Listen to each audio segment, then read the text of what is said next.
दोस्तों, आज मैं आपको जो कहानी सुनाने जा रही हूँ, ये कहानी है गरीब बर्गर वाली की। तो चलिए दोस्तों, देखते हैं आज की ये कहानी। संध्या बच्चों को स्कूल से छुट्टी के वक्त घर लेकर आ रही थी, पर उसकी आंखों में आंसू थे। अब क्या करूँ? बच्चों की फीस अगले 15 दिन तक नहीं भरी तो बच्चों का नाम स्कूल से काट देंगे। 6 महीने की फीस कहाँ से लाऊंगी? मुझे कुछ समझ ही नहीं आ रहा। मम्मी, बर्गर खाना है, बर्गर लेकर दो ना। मम्मी, मुझे भी बर्गर खाना है। भैया, बर्गर कितने का दिया है? 20 रुपए आलू टिक्की और पनीर लगाकर 25 रुपए का है। 20 रुपए वाले 2 दे दो भैया। ये बर्गर बनाना कितना आसान है। अगर इसमें सब्जियां अच्छी लगा कर दे तो। ये लो आपके बर्गर। मम्मी, मुझे पनीर वाला खाना था। भैया, ये लो 5 रुपए और पनीर लगा दो। बस इतना सा टुकड़ा पनीर का, इसके 5 रुपए। ऐसे तो तुम ग्राहकों को लूट रहे हो। बहन जी, 25 रुपए में इतना ही पनीर मिलेगा। हमें भी तो बचत करनी होती है। अगर एक ही बर्गर में ढेर पनीर लगा दिया तो फिर हमने दुकान चला ली। और इतना ही कम लग रहा है तो खुद घर पर क्यों नहीं बना लेते बर्गर?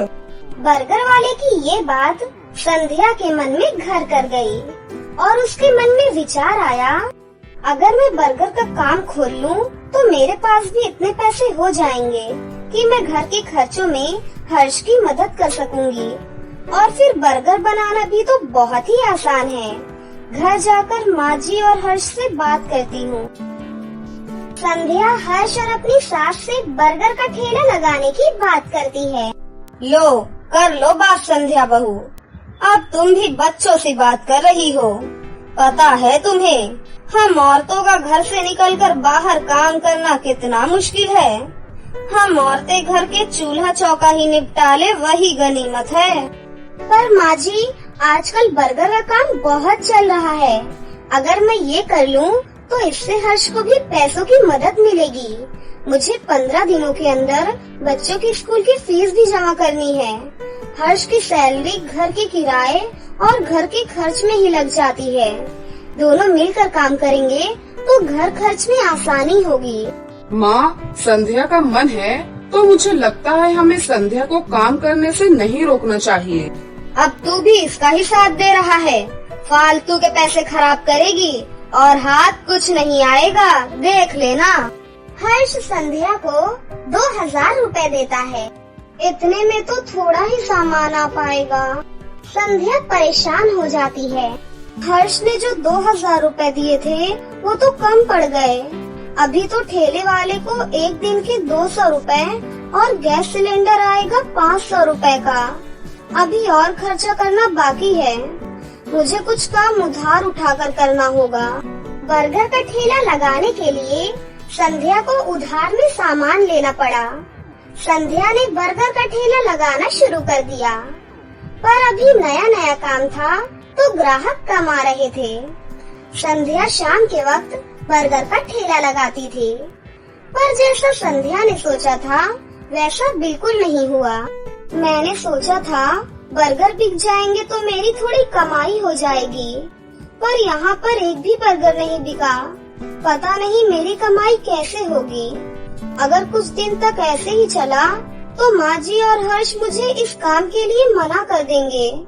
बहुत हिम्मत करके मैंने ये काम शुरू किया था। संध्या भी ये सोच ही रही थी, तभी वहाँ एक गरीब औरत अपने 2 बच्चों के साथ आती है। दीदी, बहुत भूख लगी है। मेरे बच्चे 2 दिन से भूखे हैं। अरे, तुमने 2 दिन से कुछ नहीं खाया? रुको, मैं अभी तुम तीनों को एक एक बर्गर देती हूँ। शुक्रिया दीदी, आज तुमने हमारा पेट भरा है। और जो भूखों का पेट भरता है, भगवान उसे कभी भूखा नहीं रहने देते। तुम्हें जब भी भूख लगे तुम मेरे ठेले पर बेझिझक आ जाया करो और यहाँ पर तुम अपने बच्चों के साथ अपनी भूख मिटा सकती हो। वो गरीब औरत अपने बच्चों को लेकर खुशी खुशी वहाँ से चली जाती है। संध्या घर आ जाती है, पर उस दिन उसकी कमाई नहीं हुई थी। ये देखकर उसकी सास गुस्सा करने लगती है। लो, मैंने तो पहले ही मना किया था कि ये चोंचले पालने की कोई जरूरत नहीं है। पिछले 3 दिन से मुश्किल से 100 रुपए कमाकर घर आ रही है और सामान लगा देती है 2 से 3 हजार रुपए का रोजाना का। अब रोटी सब्जी तो बनेगी नहीं, हम सभी ये बर्गर खाकर पेट भर लेते हैं। क्यों, अब तो तू खुश है ना अपना नुकसान करके? माँ जी, मैं कोशिश कर रही हूँ ना, और मुझे विश्वास है एक दिन मुझे अपने काम में सफलता जरूर मिलेगी। संध्या अगले दिन ठेले वाले से ठेला किराए पर लेने के लिए जाती है, तो वो उसे मना कर देता है। देखो बहन जी, मैं पिछले 4 दिन से तुम्हें उधार का ठेला दे रहा हूँ। 200 रुपए रोज का किराया है, बस आज के लिए और दे रहा हूँ। अगर तुमने कल सुबह तक मेरे ठेले के किराए के 1000 रुपए नहीं दिए तो मैं किराए पर तुम्हें ठेला नहीं दूंगा। अब क्या करूँ? हर्ष से मांगूंगी तो वो मुझे इस काम को बंद करने के लिए कह देंगे, और माँ जी पहले ही मेरे खिलाफ हैं, पर मुझे अपने बच्चों के लिए पैसे जोड़ने हैं। हे भगवान, मेरी मदद करो। संध्या भगवान से प्रार्थना करती है कि उसके ठेले पर ग्राहक आ जाएं, कि तभी नमस्ते जी, मैं पिछली वाली गली में बर्गर की एक दुकान चलाता हूँ। यहाँ से गुजरते हुए 2 दिन पहले मैंने आपको बर्गर का ठेला लगाते हुए देखा था। मुझे 15 दिन पहले एक अनाथ आश्रम के लिए बर्गर का ऑर्डर मिला था, पर 10 दिन पहले एक हादसे में मेरे सीधे हाथ की हड्डी टूट गई, जिसके कारण मैंने अभी बर्गर बनाने का काम रोका हुआ है। पर मैं ऑर्डर के पैसे ले चुका था, इसलिए मैं वहाँ मना भी नहीं कर सकता। अगर आप उस ऑर्डर के बर्गर बना सके तो मेरी बहुत मदद हो जाएगी। मैं आपको इसके लिए अच्छे पैसे दूंगा। जी जी, मैं जरूर करूँगी। आप मुझे बता दीजिए कितने बर्गर बनाने हैं। शाम को 4 बजे ही वहाँ पहुँचना है। जिन्होंने मुझे ऑर्डर दिया है उनके बच्चे का जन्मदिन है। वो अनाथ आश्रम 4 बजे पहुँच जाएंगे। वैसे मैं आपके साथ अपने एक आदमी को काम पर लगा देता हूँ, जो आपकी इस काम में मदद करेगा। ये 5000 रुपए आप एडवांस रखो, और बाकी के पैसे मैं आपको काम खत्म होने के बाद शाम को दे दूंगा, ठीक है? वो व्यक्ति मानो संध्या के लिए भगवान का रूप बनकर आया था। संध्या की सारी परेशानियाँ दूर हो जाती हैं। वो अपने उधार भी चुका देती है और बच्चों की स्कूल की फीस भी जमा कर देती है। उस व्यक्ति को संध्या का काम इतना पसंद आता है कि वो संध्या के साथ पार्टनरशिप में काम करने लगता है। संध्या अब एक बर्गर की दुकान चलाती है। संध्या की मेहनत और हिम्मत देखकर उसकी सास और हर्ष बहुत ही ज्यादा खुश थे। इसीलिए बच्चों कहते हैं कि कोशिश करने वालों की कभी हार नहीं होती। देवपुर गांव में आलिया और ईशान नाम के 2 अनाथ भाई बहन रहते थे। वो लोग बहुत गरीब थे। वो पास के जंगल से जाकर फल और लकड़ियाँ तोड़कर उन्हें बाजार में बेचा करते थे और उसी से उनके घर का गुजारा होता था। एक दिन ईशान हाथ में कुल्हाड़ी लिए अपनी दीदी आलिया की राह देख रहा था। दीदी, कितनी देर लगा रही हो? अभी तक आपको अपनी फलों की टोकरी नहीं मिली क्या? जल्दी आओ ना दीदी। तभी आलिया हाथ में फलों की टोकरी लेकर घर से बाहर आई। इतना चिल्ला क्यों रहे हो ईशान? भूल गए क्या जब 2 दिन पहले तुमने इतनी देर तक मुझे जंगल में इंतजार करवाया था? तब मैं भी तो रुकी थी ना तुम्हारे लिए। क्या मैंने तुझे कुछ कहा उसके लिए? टोकरी मिलती तभी आती ना। दीदी, तुम मेरी बात को समझ नहीं रही हो। कुछ दिनों पहले जब एक तूफानी हवा चली थी तो उसमें एक बड़ा सा आम का पेड़ उखड़कर गिर गया था, याद है ना? हाँ, याद तो है। पिछले 2 दिनों से हम उसी पेड़ की सूखी डालियाँ और फल तोड़कर बेच रहे हैं। उसी पेड़ के फल तो हम खाते हैं। वही तो दीदी, अगर हम जल्दी नहीं गए तो हमसे पहले कोई और जाकर सारे फल तोड़ लेंगे। फिर ना तो हमें फल मिलेंगे और ना ही लकड़ियाँ। फिर तो हमें बहुत दिक्कत होगी ना दीदी। अब चलो जल्दी। ऐसे ही बातें करते हुए दोनों भाई बहन जंगल की तरफ चलने लगे। कुछ दूर चलने के बाद वो दोनों भाई बहन उसी गिरे हुए आम के पेड़ के पास पहुंच गए। उसके बाद दोनों भाई बहन ने उस पेड़ की डाल को काटने की सोची और फिर ईशान अपनी कुल्हाड़ी से आम के पेड़ के हरे भरे डाल को काटने लगा। ये देखकर आलिया बहुत ही दुखी हो गई। रुक जाओ ईशान, इस हरे भरे डाल को मत काटो। पता नहीं क्यों मुझे अच्छा नहीं लग रहा है। हम सिर्फ सूखे हुए पेड़ काटते हैं ना, ये तो हरा भरा है, इसे मत काटो। ओफो दीदी, आज आपको क्या हो गया है? अब इसमें बुरा लगने की कौन सी बात है? अरे ये एक पेड़ ही तो है और पेड़ का काम ही है कि वो हमें फल दे और लकड़ियाँ दे। नहीं ईशान, माँ कहती थी कि पेड़ में भी जान होती है और इस पेड़ में अभी भी जान बाकी है। देखो तो ये पेड़ कितना हरा भरा है। दीदी ये सब कुछ नहीं होता है। मुर्गी और मछली में भी तो जान होती है, फिर भी तो लोग उन्हें मारकर खाते हैं ना, बताओ। देखो ईशान, हम सूखी लकड़ी से भी तो काम चला सकते हैं ना। इस हरे भरे पेड़ को काटने की क्या जरूरत।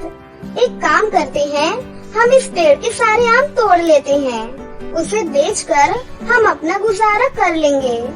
तुम अब पेड़ काटना बंद करो। पर ईशान अपनी दीदी की बात को अनसुना कर अपनी कुल्हाड़ी से पेड़ की डाल पर वार करने लगा। पता नहीं तुम्हें ये अचानक क्या हो गया। ये देखो मैं काट रहा हूँ, पेड़ को कहाँ दर्द हो रहा है। आलिया उस पेड़ से आम तोड़ने लगी, लेकिन दोनों भाई बहन इस बात से पूरी तरह अनजान थे कि वो पेड़ कोई आम पेड़ नहीं बल्कि जादुई पेड़ है। उन दोनों भाई बहन की बातें पेड़ सुन रहा था और पेड़ ने मन ही मन कहा, बार बार कुल्हाड़ी के आवाज से पेड़ को कितना दर्द होता है, इस बात का अंदाजा ईशान को करवाना होगा, तभी ये किसी की जान की कीमत समझ पाएगा। जिसे खुद के प्राणों की कीमत समझ में आए, वही दूसरों के प्राणों की कीमत समझ सकता है। फिर उस पेड़ से एक धुआं निकला और वो आलिया द्वारा इकट्ठा किए हुए एक आम के अंदर चला गया। दोनों भाई बहन फल और लकड़ियाँ लेकर गांव में गली गली जाकर उसे बेचने लगे। आखिर में एक बड़ा सा आम नहीं बिका, जिसे लेकर आलिया और ईशान अपने घर चले गए। ईशान को बहुत भूख लगी थी, इसलिए टोकरी में बचा एक आम वो खा लेता है।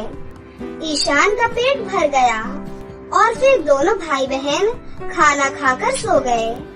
लेकिन अगली सुबह जब ईशान ने अपनी आंखें खोली तो वो हैरान रह गया। उसके पेट से आम का पेड़ बाहर निकला हुआ था, जिसे देखकर ईशान बहुत ही ज्यादा घबरा गया। दीदी कहाँ हो दीदी, जल्दी से मेरे पास आओ दीदी, देखो ना ये क्या हो गया दीदी।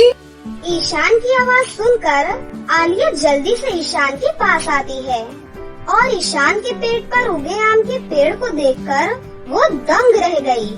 ईशान मेरे भाई, ये सब कैसे हुआ? तुम्हारे पेट में आम का पेड़ कैसे उग गया? तो चिंता मत कर, मैं अभी किसी को बुला कर लाती हूँ।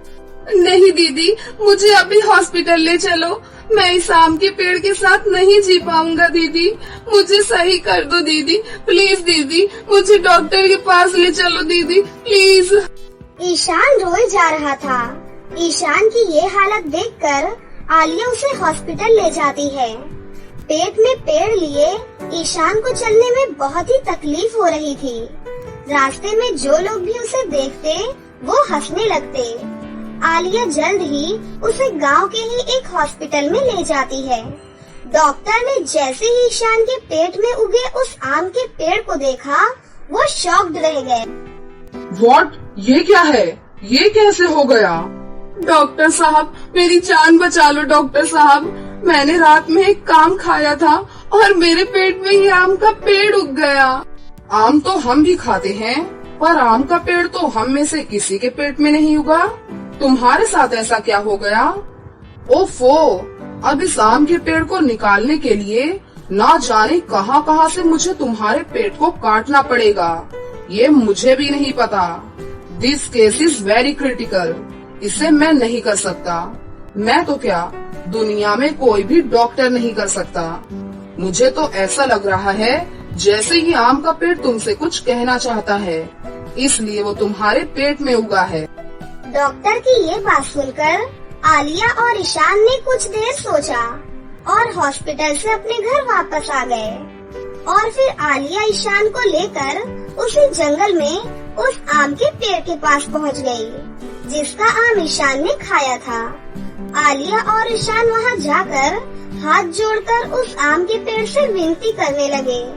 तब उस जादुई आम के पेड़ ने कहा, ईशान, जब डॉक्टर ने तुम्हें ये कहा कि तुम्हारे पेट को जगह जगह से काटने पर भी तुम्हारे पेट का ये आम का पेड़ नहीं निकल पाएगा, तो तुम्हें कितना दुख हुआ।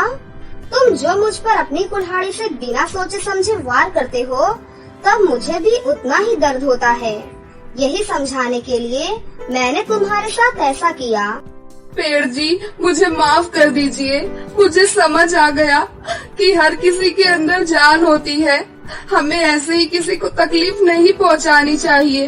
मैं अब कभी भी हरे भरे पेड़ को नहीं काटूंगा, बल्कि मैं अब किसी को भी हरे भरे पेड़ काटने भी नहीं दूंगा। हाँ पेड़ जी, मेरे भाई को माफ कर दीजिए, उससे अनजाने में भूल हो गई। उसके बाद उस आम के पेड़ ने ईशान को पहले की तरह ठीक कर दिया। दोनों भाई बहन उस आम के पेड़ का धन्यवाद कर अपने घर वापस आ गए। उस दिन के बाद से दोनों भाई बहन पेड़ों की सेवा करने लगे। वो रोज उसमें पानी डालते, समय समय पर खाद डालते। कुछ ही दिनों बाद उनके आंगन में एक जादुई आम का पेड़ उगा। उस पेड़ में बहुत ही मीठे मीठे आम लगे हुए थे। उस पेड़ की खासियत ये थी कि उस पेड़ से आम कभी भी खत्म नहीं होता था। अब तो दोनों भाई बहन उस जादुई आम के पके हुए आम बेचकर अपना गुजारा करने लगे और खुशी खुशी रहने लगे। तो दोस्तों, कैसी लगी आपको हमारी ये कहानी? अगर आपको हमारी कहानी अच्छी लगी हो तो इसे जरूर लाइक करें। साथ ही हमारे चैनल को सब्सक्राइब भी कर लें और बेल आइकन को दबाना ना भूलें। मिलते हैं अगली वीडियो में। धन्यवाद।